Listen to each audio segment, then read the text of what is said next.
On this episode of Small Biz 518, we're here at the Red Bookshelf in downtown Albany. Paul, tell us about the great work that you guys are doing here at the Red Bookshelf. I'm lucky enough to be the executive director. Well, the Red Bookshelf has been in operation since about 2010, and we firmly believe that when they have access to books, they'll actually sit down and read. And just when they're able to learn and they appreciate reading for what it is, it becomes a part of their everyday behavior. Can you tell us a little bit about how you got started with this organization many years ago? We launched it February 12, 2009, and we've given out more than 100,000 books since we started. And how many children does that touch in the Capital Region on an annual basis? So we serve about 14,000 children in Albany. We have a partnership with Whitney Young Health Center, and they asked us to go into each of their school-based health clinics. And at Sheridan Prep, we had the craziest thing happen. The kids were coming down and choosing the books, and we didn't know that anything unusual was happening. And at the end of the year, the nurse and our community school site coordinator there were talking, and because the health statistics were just crazy. There's so many extra injuries and illnesses, and it was in the thousands. The nurse Pacos, she said, I think it might be just that they want to get into the clinic so that they can get books. And so they asked us to put a bookshelf on every floor. And the basketball coach, he did books before the ball, and they chose books. So at the end of the next school year, the kids had chosen 6,663 books. And the kids know that they are accustomed to books. And then so back to our original data point, right? 1,871 fewer health clinic visits. Children were faking their medical injuries to get books. Right? This program is so easy to do because it's simple, right? People have books that they want to find a home for so they can buy new books or just move on. The books are all free. There is no subscription. You don't need to give us a phone number. The children have the choice and the power.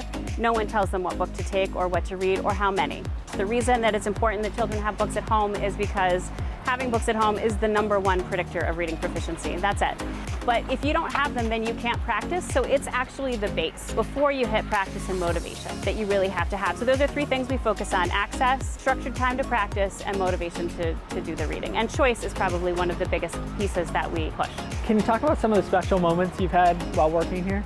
Well, so we focus very much on making sure that everybody has a good interaction with the Red Bookshelf, whether they're volunteering with us or they're choosing books. One of the things that I get to experience a lot is just kind of the love that's sent back.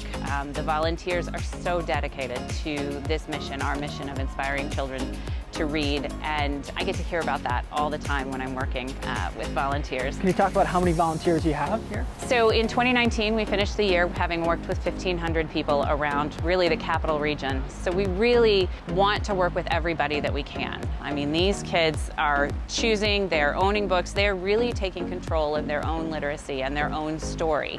And to see the support from throughout our community on a daily basis, supporting that so that these kids do have these opportunities and so that nobody has barriers to being able to read. It's amazing. If you haven't had a chance to see something like that, it really is really great. This year, COVID really put us behind, but in order to kind of pivot, what we did was we actually packed red wagons and went door to door kind of delivering books in our red wagons.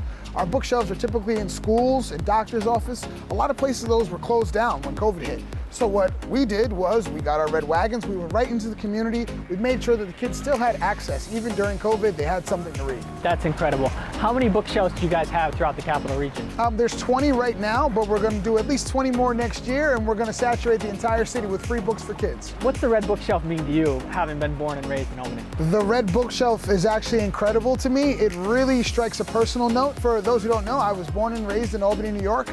My father passed away when I was 3, and my mother is blind. So I was one of the only kids who got books for Christmas. I was really excited about it. It took me to a different place. So I grew up really appreciating books and really appreciating the impact that literacy can have on your life. So now I get to be a part of that and just kind of spread that message further.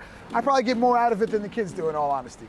And if people want to support the Red Bookshelf, how can they support you in 2021? Do something. Obviously, money works. We need donations. That always helps. But what's really important is just that people just get involved somehow, some way. Whether you donate books, whether you volunteer for 20 minutes of your time, whatever it is, we appreciate it. It all goes towards our community effort. That wraps it up for this episode of Small Biz 518. For more information and to learn how you can support the Red Bookshelf, visit them online at theredbookshelf.org.